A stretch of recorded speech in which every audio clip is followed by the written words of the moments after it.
Jesus, meus amados irmãos, ele falou muitas vezes por parábolas. Só para vocês terem uma ideia, aqui no capítulo de número 13, ele vai falar sobre 7 parábolas. As 7 parábolas narradas no capítulo 13. À medida que nós lemos o capítulo 13, você vai perceber que ele começa com a parábola do semeador, parábola do joio e do trigo. E aí ele vai ser... a parábola é uma narrativa, eu digo que ela é uma narrativa de Jesus, e é um método didático que Jesus tem para ensinar. Jesus ele ensinou de algumas formas, e o meio pelo qual ele ensina por parábola era um método que se tornava fácil para as pessoas entenderem. É lógico que nem sempre era fácil para as pessoas entenderem. Percebe aqui que não foi fácil? Das 7 parábolas que Jesus vai citar no capítulo 13, 3 delas são interpretadas por Jesus. A parábola do semeador, ele dá a interpretação. A parábola do joio e do trigo, ele dá a interpretação, ou a explicação e a aplicação sobre o que ele está ensinando. Depois a parábola da rede. Porque eu quero falar de uma parábola que eu tinha muito desejo de ensinar, mas não entendia ela. Que é essa. E isso faz anos, e eu já vi muita gente pregar, mas não é desconsiderando as pessoas. Por amor de Deus, não pense isso. Mas não entra, fala, não está certo, tem alguma coisa que está faltando aí. Então, estou mostrando isso para vocês, porque quando você usa um método para estudar, você vai chegar a uma conclusão, não simplesmente lógica, mas óbvia. Por quê? Porque você vai usar métodos que é para enriquecer o seu conhecimento no estudo da Bíblia. Então, primeiro, observação, correlação, comparar, e é difícil essa parábola porque você não tem outra para comparar. Ela se assemelha tanto à parábola do semeador como à da rede, mas não é igual.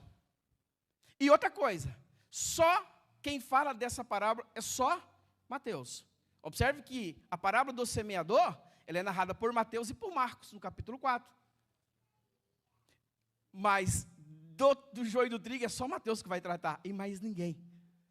Há pessoas que confundem o reino de Deus com a igreja, ou acham que a igreja é o reino de Deus, e não é. O reino de Deus, ele é maior. O reino de Deus, ele é muito mais abrangente. O que é a igreja? A igreja é a agência desse reino. O que é a igreja? A igreja é a embaixada desse reino. O que a igreja faz nesse mundo? Representa o reino. Amém? A igreja está nesse mundo como uma embaixada do reino de Deus. O reino de Deus, Deus é o Senhor que reina sobre tudo. O Salmo 97, verso 1 e 2, mostra que Deus é um Deus que reina, e o princípio do seu reino, ou o padrão do seu reino, é justiça. Então, o reino é mais abrangente. Agora, esse reino vai se manifestar nesse mundo. De que forma? Se manifesta na pessoa de Jesus Cristo. Então, quando Jesus fala, não só essa, mas muitas parábolas, ele vai comparando, porque o reino de Deus se assemelha. Nas parábolas são lugares em que mais Jesus fala sobre o reino de Deus.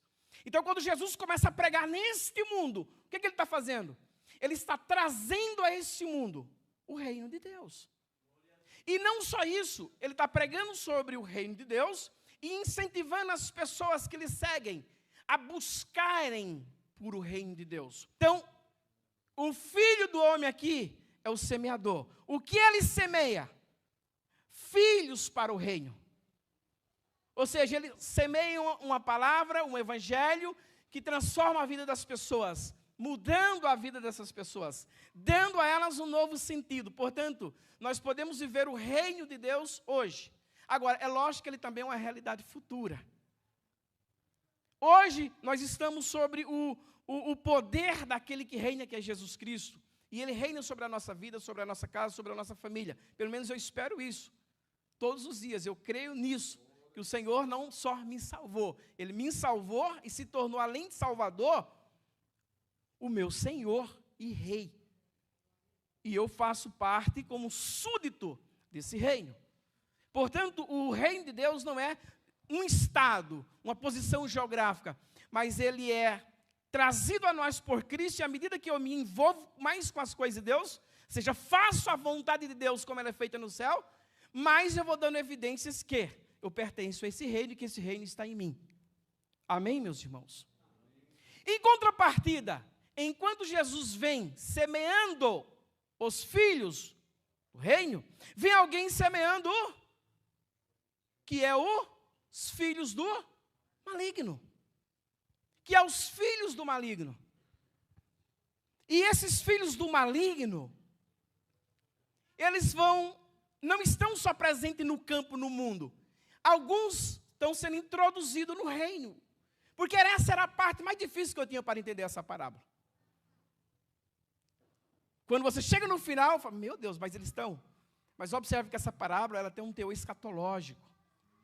Ela não é só literária, no sentido de uma narrativa, ela tem uma conotação aqui escatológica. Então vamos direto, vamos mais para frente agora. Então estamos no versículo de número 39. O inimigo que semeou é o diabo.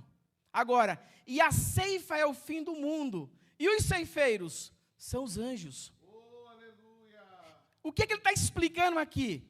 É quando os criados do dono da terra chegou e viram, porque ali foi perceptível, porque os estudiosos falam que o joio ele é muito parecido, mas ainda há um pouco de diferença. Por exemplo, a folha do joio, ela mede cerca de 2 a 3 centímetros, enquanto que a do trigo vai de 4 a 5 centímetros. Então já dá para ser perceptível. Mas pela parábola só foi mais perceptível quando começou a dar fruto. Quem dá fruto aqui é o trigo e não o joio. O joio não dá fruto. Por isso que, literalmente falando, o joio ele era colhido e ele era queimado. Ou seja, os estudiosos dizem que eles guardavam e quando precisava de queimar alguma coisa, usava aquela palha. E o trigo ia para o celeiro. Mas qual é a dificuldade aqui para arrancar, mesmo sendo perceptível? É porque ele cresceu, por isso que se tornou perceptível, mas as raízes também cresceram. Então as raízes se entrelaçaram. Então, não arranca agora não, diz lá na explicação. Porque se arrancar, vai vir junto o trigo. Aqui, Jesus está mostrando o quê? De fato. Porque lá uma explicação, aqui na interpretação, ele quer explicar porque ele falou, não mexe. Porque foi ele que disse isso, não foi? E aqui ele está dizendo, no verso 39, o inimigo que semeou é o diabo, e a ceifa, ou seja, não mexe agora, deixa para a ceifa. A ceifa é o fim do mundo. E os ceifeiros são os anjos. Isso é escatológico porque isso aqui não é coisa do homem. Não põe a mão. Agora, vou voltar a falar da igreja. Por que nós não podemos entender que se refere à igreja? Por alguns motivos. Primeiro, Jesus quer que a igreja, a sua igreja, viva com o joio de uma forma perceptível. Perceptível. Se vê, se confessa, eu sou. Ele não quer isso para a igreja. Então, a igreja é do Senhor Jesus, a igreja é um agente do reino, e a igreja, Jesus colocou uma liderança. Essa liderança não comanda o reino. O reino, quem comanda é o rei. Agora, a igreja, como agência do reino, ela tem pessoas que Jesus colocou. Então, pegar essa parábola e dizer assim, não pode mexer em coisa que está errada dentro da igreja, é um equívoco. Ela não se aplica a isso. Amém, meus irmãos? Então, primeiro ponto, eu quero mostrar isso para vocês. Jesus, ele chama pessoas para fazer parte da igreja. E ele forma o que? Um corpo. Não é isso que a igreja é chamada de corpo? Que ele é o cabeça. A essa igreja, para que ela viva de uma forma que agrade a Deus, de acordo com o conhecimento de Deus, tem algumas coisas interessantes que tanto Deus, como Jesus, como o Espírito, tem dado a essa igreja. Então ele quer uma igreja que, como alguns têm uma má interpretação, que Jesus, quando vinha arrebatar a igreja, ele vai levar uma igreja e deixar outra? Jesus tem duas igrejas. Que ensinamento incoerente com a palavra de Deus. Jesus tem uma igreja, a qual ele cuida dela, a ponto de Paulo dizer que ele cuida da igreja como uma noiva a ser apresentada pura, imaculada, santa. E para que ele deu essas pessoas? Para ensinar, para educar, para corrigir se for preciso. A liderança da igreja tem a autoridade, foi investida por Deus, de cuidar da igreja. Portanto, o joio não pode crescer junto com a igreja, uma vez que ela é perceptível. O joio não pode viver, veja bem, é lógico que tem coisas que ela é imperceptível a liderança. Aí entra na classe do reino, porque está no reino. Aí no reino, o ministério não mexe, porque tem quem mexa. E lá ele sabe como mexer. Na paciência e tolerância, ele vai deixando para a ceifa. Mas tem hora que ele entra em ação. Talvez nem chegue lá. Eu vou mostrar isso para vocês aqui hoje. Há coisas que pessoas vivem na igreja como uma má conduta, é perceptível e ninguém faz nada. Ah, não, mas está escrito na parábola do joio e do trigo, tem que deixar. Vamos entender melhor essa parábola hoje. Tem coisa que tem que ser tratada. Se a coisa é perceptível, se a coisa saiu do controle de um cristão, ou seja, a pessoa não está vivendo como um cristão, que está sendo ensinado, educado, corrigido para ser melhor e não quer, ah não, vamos mandar para alguém talvez saiba tratar melhor ali. Não, precisa ser tratado. Se quer sair daqui, até sai, mas tem que ser tratado aqui. Irmão, você vai passar por uma disciplina. Aqui tem regra. E não é o pastor que coloca. É o dono da igreja. Porque é o mesmo que comanda o reino, ele também é dono da agência. Ele é dono desse pedacinho aqui que é o representante. Então, isso não pode acontecer. Ah, mas e se eu insistir em tolerar? Tá bom, então, vamos para Apocalipse capítulo 2. Vamos, Marcos, aí. Eu nem vou abrir aqui. O Marcos coloca capítulo 2, versículo 13 ao 16. Vamos lá. Olha só. Conheço as tuas obras e onde habitas, que é onde o trono de Satanás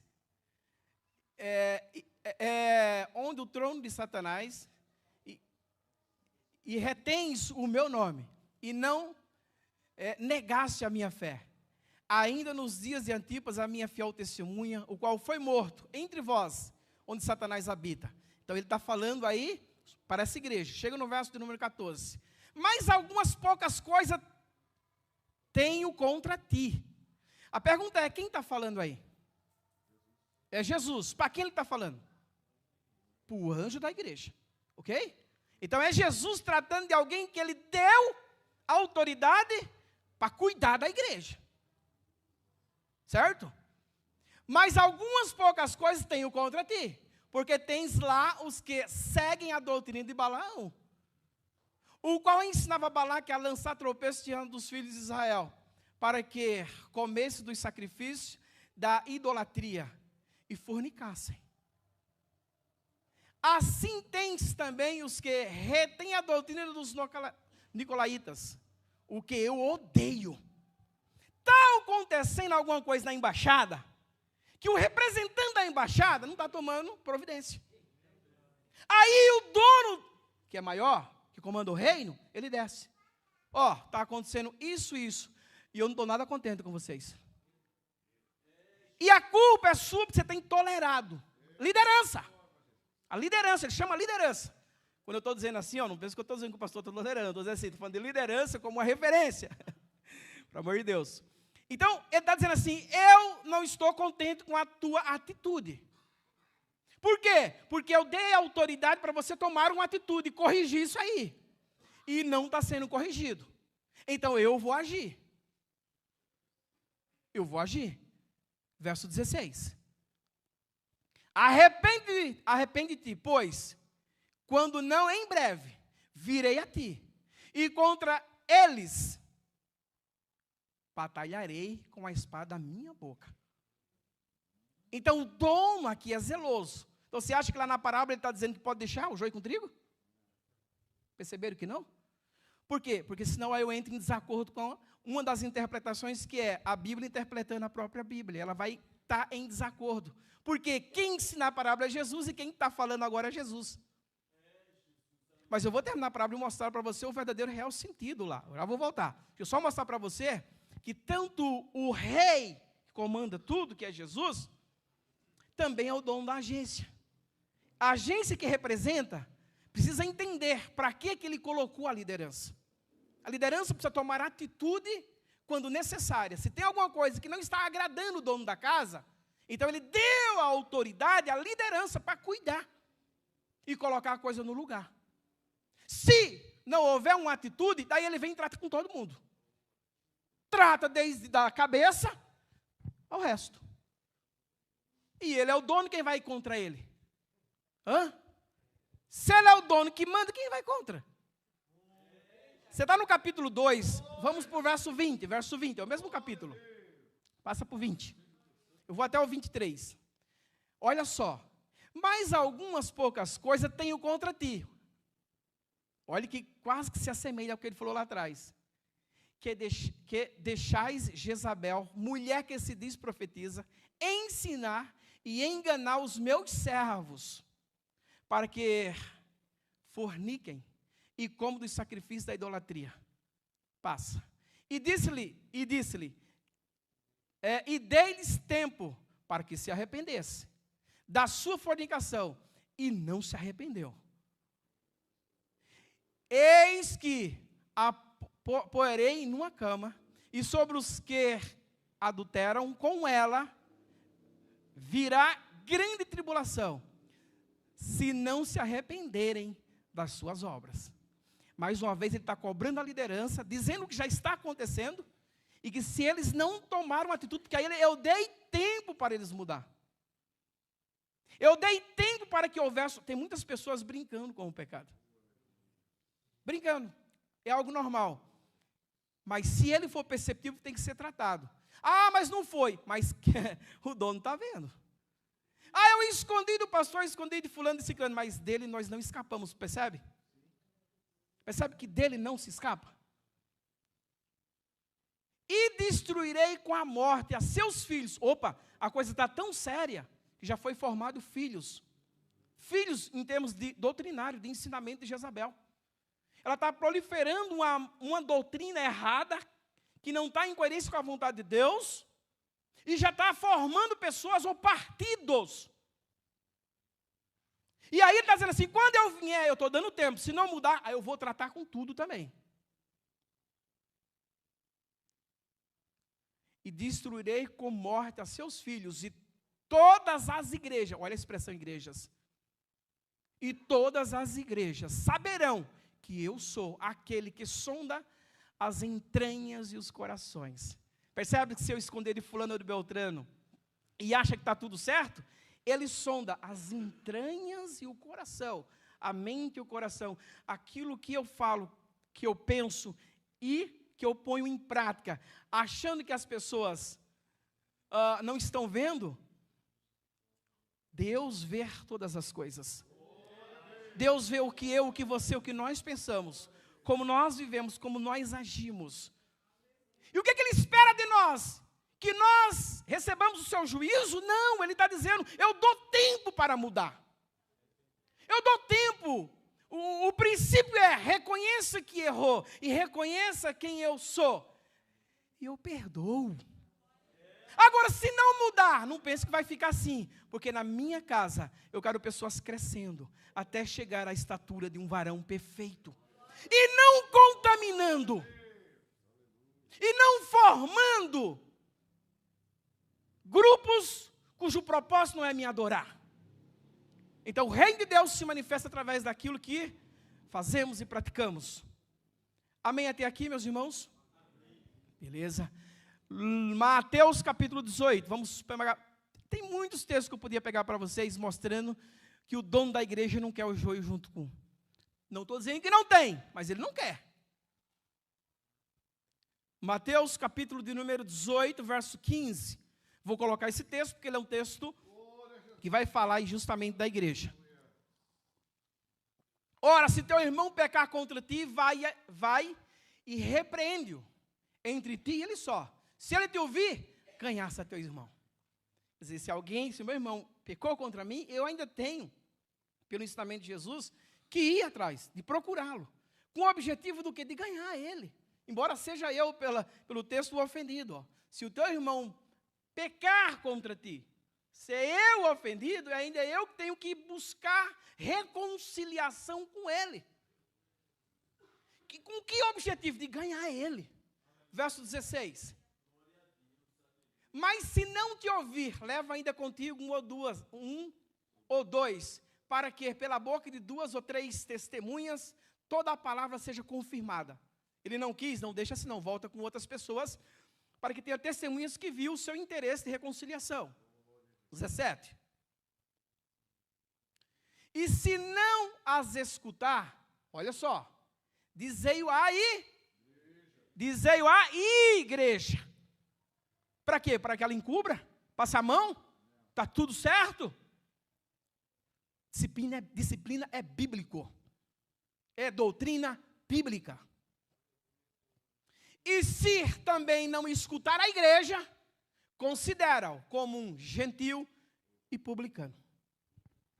Ele não quer fazer parte da igreja, porque aqui tem princípios, tem regras, estabelecidas não pela liderança, mas pelo dono da igreja.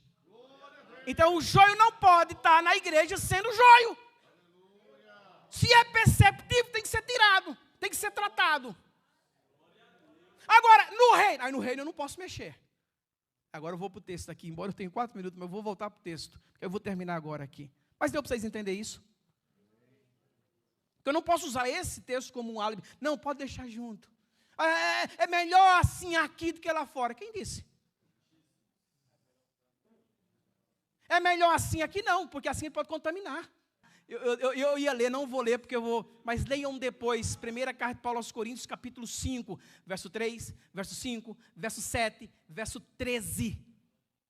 Paulo falando que há um entre vós que está praticando tal coisa que nem os gentios lá fora faz isso. E vocês? Têm tolerado e não têm feito nada. Paulo fica triste, porque fala assim, ele está fazendo ou vivendo de uma forma que nem lá fora as pessoas vivem. E vocês, como se estivessem jactando. E Paulo diz, olha, eu que não estou presente na carne, mas com o meu espírito, estou com a liderança, expulsando esse nico do meio de vós. Tira do meio de vós. E ele usa uma palavra pesada. Tira do meio de vós, para que ele seja destruído na carne, mas que seja salvo no espírito no dia do Senhor. E quando ele chega no verso 13, aí Paulo diz assim, se Deus julga os que estão de fora, julgai vós, os que estão dentro. E ele está falando da liderança. Amém? Eu vou voltar para o texto. Mateus capítulo de número 13. Vamos concluir a parábola. Estou no verso de número 40. Assim como o joio é colhido e queimado no fogo, assim será na consumação deste mundo. Então, a parábola está mostrando algo escatológico. Quer dizer, a igreja, ela está vivendo no reino de Deus. Ela não é o reino é muito maior. E no reino tem algumas coisas que de fato causam escândalo. Mas quem trata dessas, aí é ele. Aqui ele não deu essa autonomia à liderança. Agora, já mostrei para vocês, a igreja foi dada uma liderança com autonomia para agir mediante a ação ou o poder que Jesus Cristo concedeu. Agora aqui, ele está dizendo que vai ser tratado algo no futuro. Verso 41. Mandará o Filho do Homem os seus anjos, e eles colherão do seu reino tudo o que causa escândalo e o que comete iniquidade. Ou seja, se passou alguma coisa que foi despercebido dos homens, do Filho de Deus, não foi. Eu me safei nessa. Não. Vai chegar um dia que ele vai tratar. E mais uma vez, porque eu não posso achar que ele está falando da igreja. Por quê? Porque esse texto fala da consumação Ele não está falando de arrebatamento. O arrebatamento não é a consumação dos séculos. Deixa eu falar rapidinho para vocês aqui, um pouquinho da cronologia escatológica. Funciona assim. Primeira doutrina dentro da escatologia bíblica. Morte. Estado intermediário entre a morte e a ressurreição. Ressurreição. Arrebatamento, que se dará na ressurreição. Bodas do Cordeiro. Tribulação. Depois da tribulação, 1000 anos de reinado, reinado propriamente dito. Aonde Jesus colocará algumas coisas que é preciso ser colocada no lugar ainda, que está dentro do plano da redenção ainda. Depois do milênio, Satanás será solto por algum pouco tempo, aí vem Apocalipse capítulo 20, a partir do verso 11, o grande trono branco. Passou o grande trono branco, e vi novos céus e nova estado eterno. Aonde que se encaixa isso aqui? Está longe, ó, o arrebatamento já passou faz tempo. Por que a igreja tem que ser tratada como ele está ensinando? Por quê? Porque a igreja vai sair bem antes disso aqui acontecer. Ela está sendo preparada como uma noiva a saber, a Cristo, seu marido. Então ela vai sair antes, consumação é depois. Eu não posso associar isso à igreja porque está fora. Conclusão, oh aleluia, deixa eu explicar rapidinho aqui, por amor de Deus. O verso de número 42, e lançá-lo-ão na fornalha de fogo, ali haverá pranto e ranger de dentes. Agora veja o verso 43, que eu quero terminar da forma que eu quis explicar para vocês. Então os justos resplandecerão como o sol, no reino do seu? Opa, por que reino do seu Pai? Quem está reinando e governando hoje? Exatamente, é Jesus. E tem algumas coisas que ele vai fazer, até ele passar esse reino para o Pai. Porque quem começou a governar? O Pai. Mas as coisas saíram do lugar. O que é que o Pai faz? Manda o Filho para colocar as coisas no lugar. Quando o Filho colocar tudo no lugar, sabe o que é que o Filho vai fazer? Vai dizer aqui, Pai, aqui está o seu reino. Vamos ver isso e eu encerro. Eu tenho 2 minutos, só um. Abra comigo aí rapidinho, 1 Coríntios capítulo 15, versículo de número 24. 15, 24 e 1 aos Coríntios, porque isso é o reino do Pai. Esse é o reino do Pai. Quem aqui tem esperança de beber do fruto da vida no reino de Deus? Quem? Esse é o reino do Pai. Quando Ele restaurar, em Mateus 26 e 29 está escrito que nós beberemos do fruto da vida no reino do Pai, mas um reino restaurado. Que o Filho conquistou tudo isso. Vamos concluir? Depois virá o fim. Depois que Jesus cumprir ainda o que Ele falta cumprir no processo da redenção. Depois virá o fim, quando tiver entregado o reino a Deus, ao Pai, quando houver aniquilado todo o império e toda potestade e força. Quando tiver tudo isso acontecido, aí Ele vai dizer aqui, ó Pai, a obra que você me deu a fazer, fiz e fiz bem feito. Está aqui o reino. Daqui para frente, é com você.